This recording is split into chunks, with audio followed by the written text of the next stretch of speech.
Batouana, au bapesa biso mission salvatrice, Yaroussa le peuple d'abord, Baza Joseph Ngalula Pandangila, Eza Etienne Tshisekedi, Eza Gabriel Kungwa Kumwanza, Eza Paul Gabriel Kapita Shabani, Lusanga Ngile, Porte Lumbu, Pachi, Mbombo Lona, Kanana, Makanda, Kakulu, Kwedi, Papa Kwedi, Mukoka. Baza 13 parlementaires. Bao Baza vivant, Baza Charles Ndia Onken, Mbel, Biringa Nine, François Lusangangele, Porte Lumbu et Paul Gabriel. Ce sont les pères inspirateurs Nabiso, Oyo, pendant la gestion de Jean-Marc Kabound, Balay négligé, histoire va changer en côté. Awa, Bomoni, Baza 13, dans la l'IDPS, il n'y a pas un 14e parlementaire debout. Ndenge, Jean-Marc Kabound a s'autoproclamé. Na Kitimba, na question, Togozo n'y avait il y a 40 ans. Dio, fils Moukoko, Gekoko. Non. Le combat contre l'Hitler de Kingabwa, Jean-Marc Kabound, mais c'est le PG roulage, fils Moukoko Bandango, seul contre tous. On m'a traité de sémères de troubles. Les collaborateurs n'ont ya ABT, interdisa bango kokota même na ba matinée politique idem nangai. Les journalistes oyo ba accompagnera nga pona s'exprimer ba pekisa bango pe kokota même na ba matinée politique ba tombara pe ba victime. C'est-à-dire parce qu'il y a eu une dictature na kati ya parti pendant le régime il y a ex-camarade Jean-Marc Kabound. Dictature dans quel sens? Jean-Marc Kabound, je l'ai amené, on l'a nommé par Tshisekedi, les pères, dans la que l'oiseau rare. Beaucoup de gens entendaient que Ekoya Kozara, Valentin Moubake. Mais quand on a nommé Jean-Marc Kabound, comme Ali Depes, habitude, ceux qui ont nommé mon secrétaire général, Batouba la habitude, il y a Kovanda na kit Kolingate Kolongwa. Mouta Longwa na Kimi Zagaga, honorable Rémi Massamba. Wa Longwa sans incident.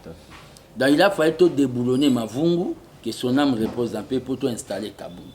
Et quand Kabound est venu, Kabound a bandi, que ça là, que changer les fondamentaux, il y a eu des pestes. C'est-à-dire, il y a des pestes au Tshisekedi d'Atika qui pyramide renversée, base likolo, bakonzinase, Kabound a lobby, bakonzibaza likolo à base ezanase.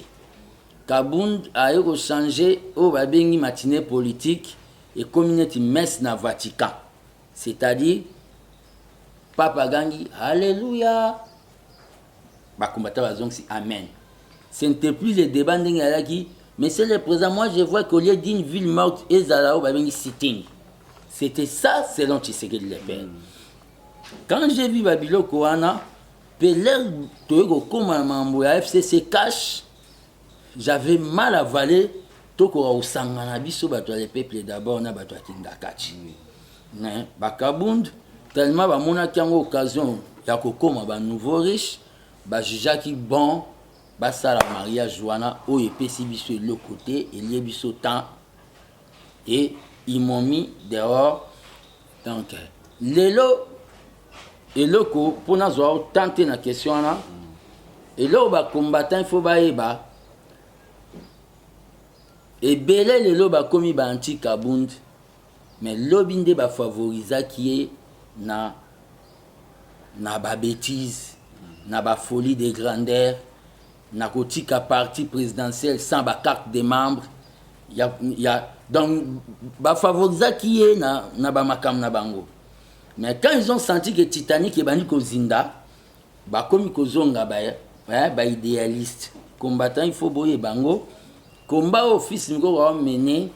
J'ai été torturé mon frère président junior très torturé, tabassé, interdit à côté en permanence pendant 3 ans.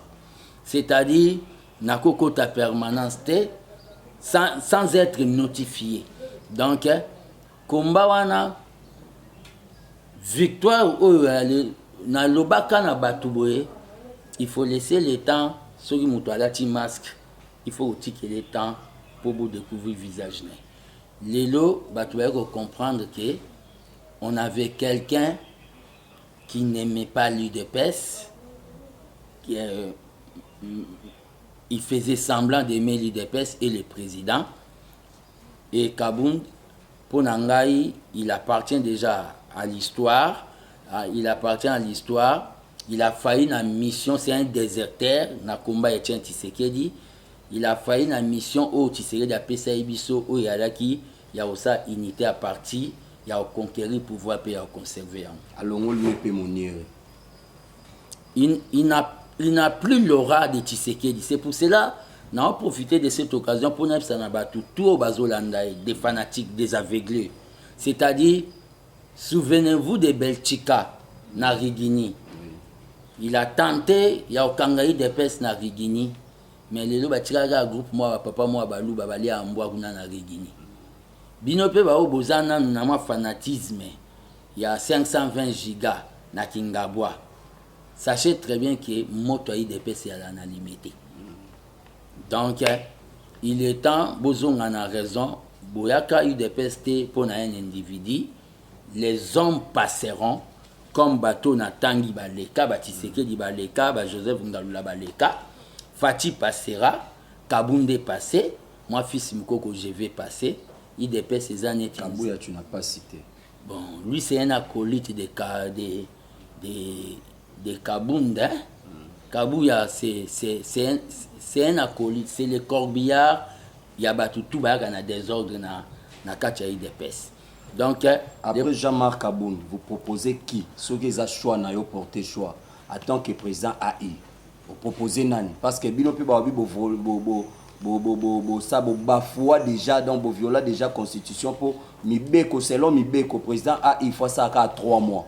Mais il y a bien le cas et comment à vie. Parce que normalement, président Fatia Koki Koza est sous-président, il y a eu 2 PST. Normalement, il faut élection, ça la massoit, Kende, ça élection, la bidon la 4, il y a eu 2 PST ou bien congrès pour Bobimisa, candidat au même élection, la bino en tant que président IDPS. D'abord, avant la côte, on a eu sa thématique, les que IDPS, les étaient Makasa, Biso, Fati, Kabund, et Kokweya. Il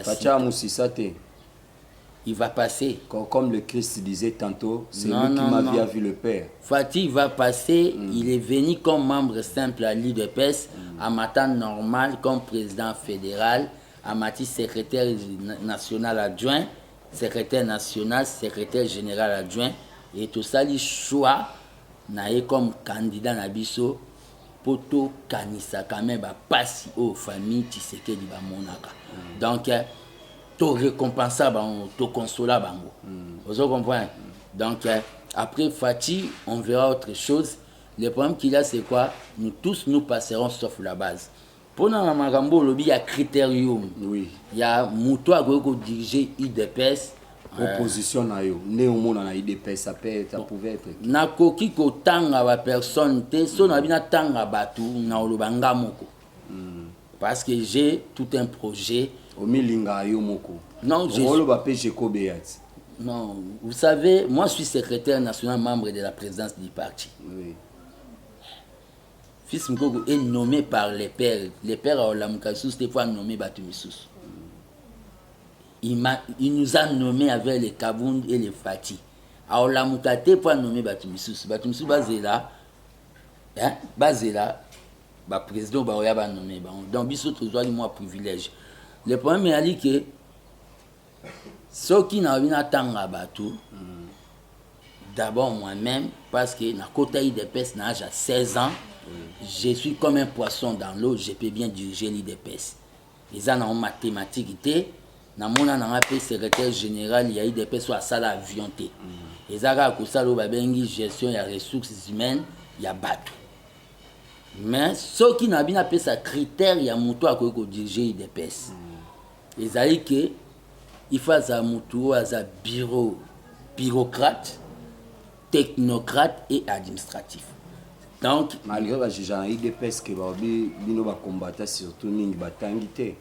Non, bateau baloba bongo ba ebi IDPS te. IDPS Exactement na sanzete.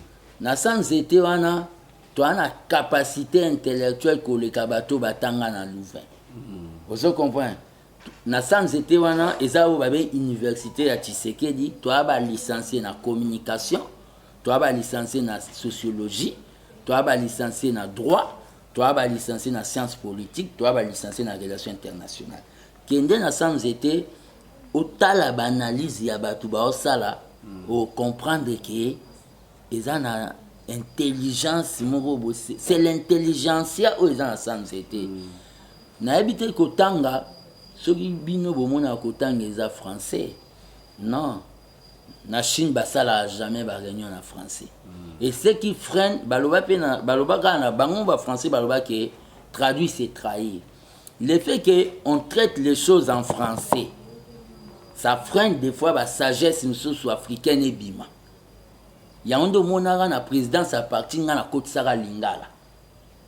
Ngam na côte sara lingala na présidence à parti pona mutu so azana maloba ya ko pesa tactique nde toko beta Kabila dada.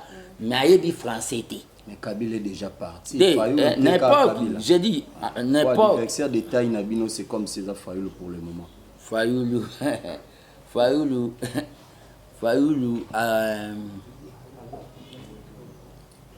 adversaire Nabisoté. Non plus Moïse. Moïse Koutoulé déjà au Kenda à côté, qu'on a déjà au Kenda, qu'on a Chico. Non, le problème qu'il y a, c'est quoi? Par rapport à Moïse, c'est lui qui est avec le président est avec moi. C'est lui qui est avec Mbembe est avec le président. Si l'autre était comme Moïse qui est avec le président. Il est dans l'union sacrée. Il y a un communicateur que Moïse a dit et les airs même à parler ça et pas ça on a beau solo. Le problème qu'il y a c'est quoi? Est-ce que Moïse a ça le cas lobby qui a l'union sacrée? Est-ce que l'union sacrée toujours interdit Batou la liberté d'évoluer? Il y a que des leaders qu'on imite. Oui. C'est-à-dire, quelqu'un a ça là qui scénario naé, on a tenté. Junior, on va laisser les gens au chevalier de poser des questions. Merci beaucoup. Chers amis de la presse, je crois que... Je voulais dire ceci. Tu as des questions, moi, miné, trois questions, moi, miné, mais par rapport à ce que déjà... Fils Moko va répondre moi aussi des questions. Je voulais conclure, je voulais bon moi que fils on me la paix malangi ba question la vie c'est vraiment nalingi boye. Des accusations ça vient seulement va voir kalibanga kana manga kotela. Quand moi j'ai dit que ne soyons pas trop pressés na procès camériste. Mais quand Kabou il y a dans une matinée politique dit que les FCC n'est là qui s'est interpellation à Camer. Là, c'est la parole de Dieu. L'IDPS, les gens ne savent pas. L'IDPS, quelqu'un a lâti la gomme à Kobimisa proposition où il faire changer ma Kamuna parti. Tout le bélangon avant. Avant, pendant et après. C'est que pour la accusation, il y a Katumbi et consort. On doit faire l'élégance politique vis-à-vis des gens qui ont eu quand même le courage de venir se rallier à nous pour te mettre fin à un mariage. Est-ce que c'est dans les bons? Mariage, union sacrée? C'est dans les bons. Parce que jusque-là, c'est en termes de pourcentage, depuis union sacrée Salama, par rapport à gestion Mboka, on a comme l'impression, selon des publics, selon des adversaires, Balobi sur 100%, on a comme l'impression que c'est 20%. Il y a Bolamo, 80% des échecs. Le problème qu'il y a 20%, on a Mabende zéro. Et les peuples d'abord, c'est tout un processus. Nous avons trouvé ces pays. L'état des droits déjà théâtre de chez nous. Laissez-moi vous dire. Non. Nous avons trouvé rien ici dans ces pays. Mboka eza okufa. Nous Bandi sous makambo fils Mukoko. Mboka kufa. Ah fils Mukoko, bandi sous ça fait débat. Congo se kufa depuis Kala. Ah, c'est-à-dire Congo est kufa ndenge nini. Monseigneur Mbongo, Ozawa, puis Monseigneur Mbongo, ça ne se fait pas. C'est un citoyen. Lorsque un chef de l'État, un papa, na katanda kwa lobagenda na ngo eza na ngo ya okufa. J'ignore, la parole de Monseigneur Mbongo, c'est pas la parole de Dieu. C'est un citoyen comme tout autre Congolais. Quand Mobutu dit après moi c'est le délige, qu'est-ce que le délige? Connais-toi toi-même. Délige, c'est ça qui est l'iwa. Premier pillage, deuxième pillage. Mboke Koufate. Jekamine, KO. Kwilungongo, KO. Miba, KO. Kilomoto, KO. Production, cacao, caoutchouc, KO. Fils Mukoko, vous avez pouvoir. Quatrième année, année prochaine, vous nous promettez en septembre, l'élection est Salama. Pendant que vous parlez de KO, Bilande Bopé Sabiso en 2023, j'avais tenu une conférence de presse. Dans cette conférence de presse, j'avais donné un indice, il y a la réalisation, il y a pouvoir, il y a président. Ça demandera toute une émission. Oui. Mais le problème qu'il y a, c'est quoi? Mboke Koufa, fils Mukoko est élégant vis-à-vis. Il y a Jean-Pierre Mbemba Baïmoto, vis-à-vis. Jean-Pierre Okoto a formato Okoto Andé Moïse. Il fait ma souka pour s'inviter pour na conférence au Benga biso tu parlais de Kotoye Moïse, yoza boza journaliste d'investigation. Bimi c'est là en photo mo ya noir et blanc. M'incliné na oba bengi l'un de au moins atteint comme on est parmi les 13 non. Kyungwa Zababa. Celui qui m'a vu avec Moïse abîme sa photo. Mais je peux aussi voir Moïse. Moi, je ne suis pas militant de quelqu'un. Je suis un acteur politique. Je peux aussi voir Moïse pour échanger. Et ça, exclusivité, il y a bâtiment. Ce n'est pas un tabou. Non. Ce n'est pas aussi un péché non plus. Je peux aussi même voir Kabila pour échanger. Sur le Congo. Je peux. Au matin cheval. Fils Mukoko. Jamais Kabunda Ginde Kunda Amatina cheval. Tu serais d'Akenda Guado à Botola Mobutu papier na maboka pasola. Au moins image. Au salon pas China Rambo. C'est un homme comme tout autre. Personnellement, les jours que moi je serai président, quand j'ai dit ça, mon rêve. Yo so tikalanayo mungamba, c'est ton problème. Moi je rêve être président. Parce que comme président na makila ya chocolaté, ya rouge kanetinga. Les jours que moi je serai président, il n'y aura plus question qu'on se soigner Libanda. Pour tout ça, l'effort to bongisa mama yembo. Ça démontre quand vous voyez les hommes politiques africains et congolais que se soigner Libanda, ça démontre que le Congo n'est pas encore indépendant. On dit indépendance. On n'arrive pas à ça là. Les gens qui sont ici n'ont pas droit à la vie. Bazan a droit à soin à propriété. Donc le problème qu'il y a, le président a instruit à Kende qu'on se faire soigner. À Kende peut que ça la planification diabolique Azanango derrière sa tête parce qu'il n'est pas malade. Ça, il faut naïf Sabino, il n'est pas malade. Il veut azolinga akende ko se rallier na benemi nyonso a Congo o boyebi na momo bazali banda o ba planifier qui coup d'état manqué. Deuxième question, par rapport que élection ekozala to ekozalate, il y a une éventuelle coalition o yokoya. Laissons le temps au temps. Totikatan, rien ne prouve que Kadimazo travaille, non, tu commis lobby, tu commis de lobby. C'est-à-dire, Bissou de PES, tu es prêt pour les élections avec recensement ou sans recensement. C'est-à-dire, nous sommes prêts pour les élections. élection soki kozala te la CENI est autonome baba technicien bango nde baoyo yebisa biso. Moi personnellement tant que politique je n'ai pas de mots à dire là-dessus. 40 ans de l'UDPS comme parti politique est né de la République démocratique du Congo. Donc 40 ans de l'UDPS c'est comme 40 ans il y a passage il y a ban Israël dans le désert. C'est pas au babengi les cahiers. 40 ans de souffrance, 40 ans à UDPS, oyo et bandi na clandestinité, et ko banda na ouverture politique à Mobutu, puis et ko koma na o babengi au pouvoir aujourd'hui. Donc toza un parti politique où on a bengaka machine mais usine parce que nous avons eu à fabriquer bateau belé gâté salama banquette salama mais ba kangi nanu oyo les chefs de file wana ba kangi. Il y a d'autres personnes pe na minito ba ko zonga mboka te. Il y a d'autres personnes pe bazo tenir bango à l'œil.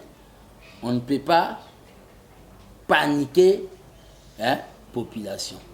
Coup d'état manqué, on a voulu déstabiliser le pouvoir du peuple.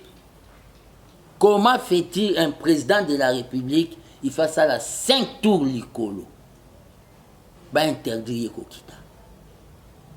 C'était un coup d'état pour yebi déjà que le peuple congolais, azana oba bengi, aliara chaque jour, c'est-à-dire aliara na taux du jour. Peuple a orienté na Rolukalipa. On allait être surpris, groupe Moya Batu Bazubu Konzinaka Chamboka, par rapport au coup d'état. On allait être surpris, mais Dieu a fait grâce. C'est pour cela que mon Polo et Abete Tokomi Fati de Nazareth. Dieu a fait grâce que coup d'état est raté par des hypocrites qui sont à la présidence de la République, que je demande au président de la République, je profite à nettoyer la présidence de la République. Coup d'état wana, ils ont coup d'état manqué, mais tozolande la batu. On ne doit pas se faire justice.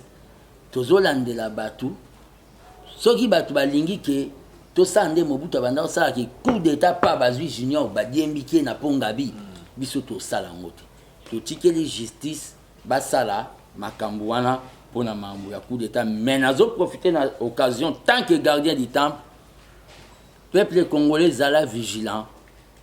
Il y a des plans pour déstabiliser basonso marche en arrière.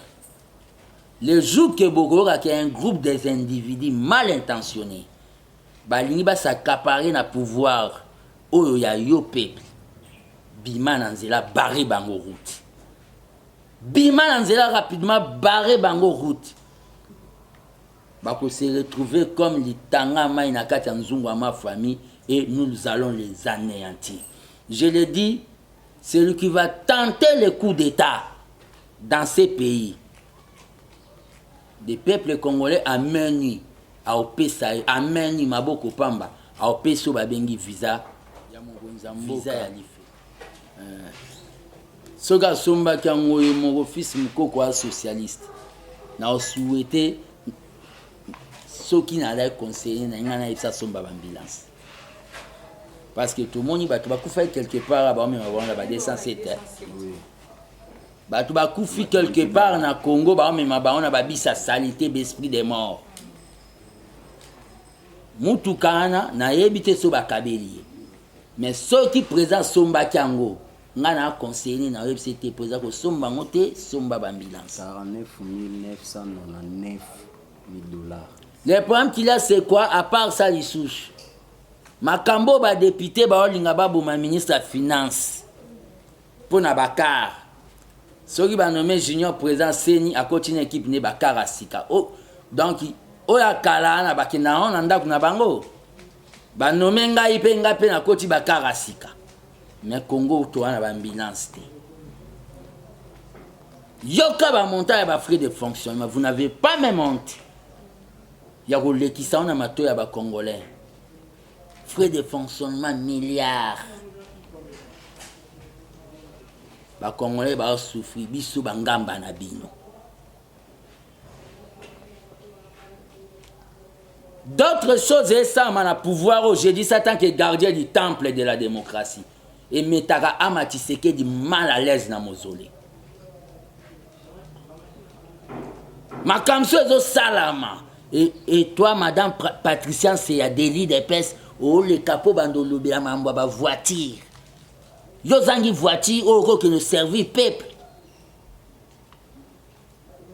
Aux zangi voiture. N'a pas surfacturation dans nos salles.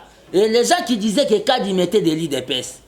Pourquoi Kadi maintenant s'attaque à un ministre de lits d'épaisse? Parce que Nicolas Kazadi est en train de faire la rigueur et la politique de la priorité. Bah voiture n'a mis la prioritaire. La CENI, bah voiture, il y a bah personnel louana. Et ça prioritaire dans ces pays. Les batouba koufawa. Bah même bah on a bah bis. Oh bah ben esprit des morts, bah foula. On n'a pas des ambulances. Mais débat mon réseau les cas polémiques entre seigneur ministre des Finances que non, il fallait bisomoto kendo somba. Il fallait pas yo kendo somba tous autres. Débat wana peuple a besoin de cargo mo yaki kunana ba loso ba nini. Peuple a besoin biloko elongwa o ba benga ba c'est pas gentil libumwe vimba. Monsieur le président de la République, vous êtes socialiste. Entourage, en 2023, le peuple a sanctionné Bangote, a sanctionné Kayo. On va dire, bisoté, il n'y a pas de mauvais trucs et de mauvais chefs. Et l'autre, Patricia, c'est à vous. Donc, bon, les capés, boloba, c'est ni. Maluma le passé, doté de nos carbo, kenango. Ngoy Mulunda est passé, doté de nos carbo, kenango. Nange passé ba doté no kadi mayo poye ba pesa bino ba jeep. Congo Cup na binoko.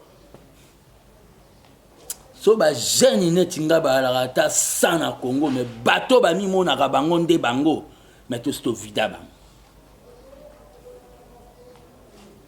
Donc madame Marambo voiture président na ngala mutu ayi de pesa jale loté. Personnellement, si on allait conseiller, on a dit non, s'il vous plaît. Président Somba Tabambinance. Réponse dans moi. Merci beaucoup, fils Moukoko Toza, quoi, encheminé toujours 40 ans après. 40 ans après, quel bilan pour UDPS avant, pendant et après son règne au pouvoir? 40 ans après, Obo fêté à votre manière. Et comme écoute comme Luka, secrétaire général à côté Meswap et Banité. Fils Mouko à côté Meswap et Banité. Jacob à côté Meswap et Banité. Jacob à côté Swap et Banité. Jamais Kabunde Bolongo les Walongwe pe combat IDPS. Le problème qu'il y a c'est quoi? Quand Kabouya, Kabouya na minito les champions des matinées politiques à Koma Baba. Alors ça, parce que lui, il était là pour défendre Kabound, pour qu'il ait niveau, il y a compréhension, il y a combattant, les lots a manqué de mots. Matinée pour le 41e anniversaire, tu fais ta Kiango, na babengi méditation. Nous avons eu à penser au babengi na ba martyr, il y a combat pour la démocratie. Mémoire pièce. Tu penses à na bango, na Sainte-Anne Salamaki, puis na ba fédération. Le problème qu'il a, c'est quoi? UDPS, avant, c'était UDPS, il n'y a pas psychologique. C'est-à-dire, il y a clandestinité. Aujourd'hui, il y a fromage. UDPS, avant, après, donc... C'est quoi, toi, on a panda? Donc, après clandestinité, il y a UDPS, Autobima, Nanzela, Tolaksaki, bravo, Nabiso qui est au ligne démocratie. Et l'IDPS, pendant le pouvoir aujourd'hui, les IDPS, autour ça là, est fort. il y a qu'à redresser ce qui était irréparable. Parce que, Moutao Lobano déjà que, yo bon ça Congo. Donc on est entré, il y a qu'à redresser ce qui est. C'est pour cela, les gens voulaient que le président de la République accorde sa peuple. Le président a eu si peuple vraie réalité que Mboke Koufa. Le président Salaki état de lieu devant le peuple. Et à ça, on peut pas même Mamboujimaï, mais on a Lodja, na Sankuru. C'est-à-dire là où Mboka Yaba héros national. Moi, quand j'ai fait la lecture Nango, président, pourquoi pas le bail qui Mboke Koufa na Kasai, na Mbujimaï, à quoi le bain na Lodja. C'est que Lumumba Bimila qui a tourné épée sans état de lieu. AFC Mboke Koufa. Le président a fait l'état des lieux. Situation, il y a combat, il y a eu des pestes. Tant que gardien du temple, nous avons besoin pas de quelqu'un au bazolia boye ba maintenir ba combattant dans la même situation sociale misère pendant le pouvoir égal avant le pouvoir. Ba combattant ba misère. Pe ba lo ba ki opesa ba combattant misala bandani ba bandoya obeta maboko na ba manifestation. Vous êtes des mauvais. Toi Kabunde Kabuya. Donc ba langage bobimi sera ba combattant yangwana. Surtout pesi ba misala na ba meeting banani ba bando bete la biso maboko. Des inhumains. Le premier ali tous en a besoin. Il y a un secrétaire général qui a organisé parti Nabiso dans la dimension, il y a un parti présidentiel. Il a doté Biso dans imprimerie ultra moderne pour la visibilité Nabiso. Il a fait sa Biso, la chaîne de télévision et radio dans chaque fédération. On a si c'est une soixantaine de fédérations. Tous dans la chaîne des fédérations avec ligne éditoriale, il y a les peuples d'abord. Tous en a besoin, il y a un secrétaire général. Oyo a commissaire ba combattant, a tikate ba combattant bazaka politique mais bazapé au babé ba acteur économique. C'est pour ça que je te dis que je suis capable de diriger l'IDPS. Je suis capable, ça c'est tout un projet. Je suis capable de diriger l'IDPS et de donner un deuxième mandat au président de la République. Et tous en a besoin d'un secrétaire général au Rosala conflictualité vis-à-vis de la partie amie.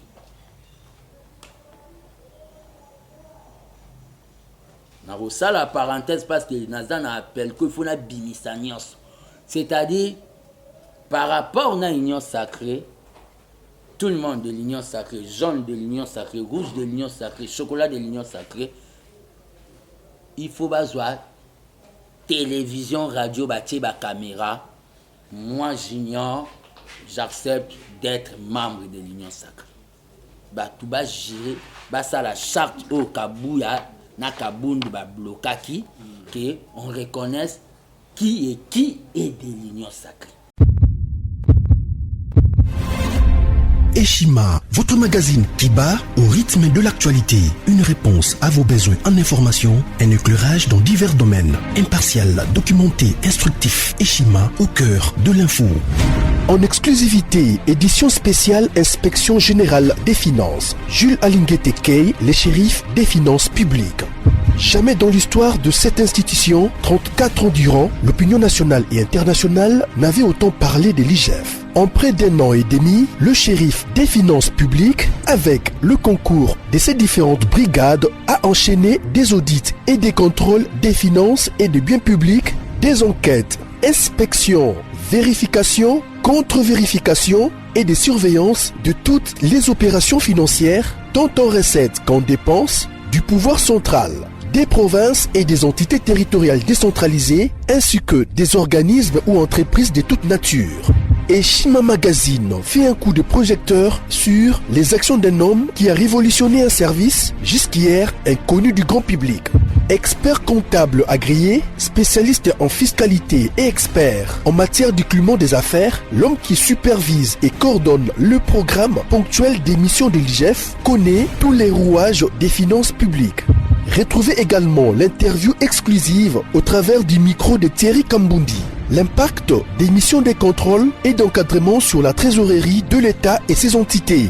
Des témoignages largement concordants et des avis crédibles des mandataires publics et des gouverneurs de province. Fifi Masuka, gouverneur intérimaire de la province du Lualaba, ministre provincial des Finances Lualaba, le ministre provincial du budget Lualaba, Lambert Mende Omalanga, PCA des lignes maritimes congolaises, DG Lucien Ekofo de la SONAS et Gabel Loubipa de l'OCC. En 1 an et demi, l'inspecteur général des finances, chef de service Jules Alinguetekei, s'est investi en tant qu'instrument de contrôle des finances publiques pour implémenter la bonne gouvernance à tous les niveaux des institutions du pays.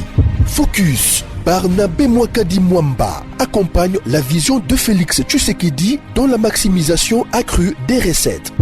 Nation, le nouveau siège de la SENSAP inauguré par le président de la République accompagné du chef des missions de la Caisse et du ministre de la Fonction publique. Interview de Claude Ibolanki et Colomba, coordonnateur du mécanisme national de suivi de l'accord cadre d'Addis Abeba. Force de patriotes, Honoré Mvula, une montée plus que réaliste en politique. Découverte. De la chronique musicale au journalisme politique, Marius Muunga, une conversion réussie. Retrouvez l'intégralité du magazine Eshima dans les kiosques. Eshima Magazine, un nouveau standard d'information.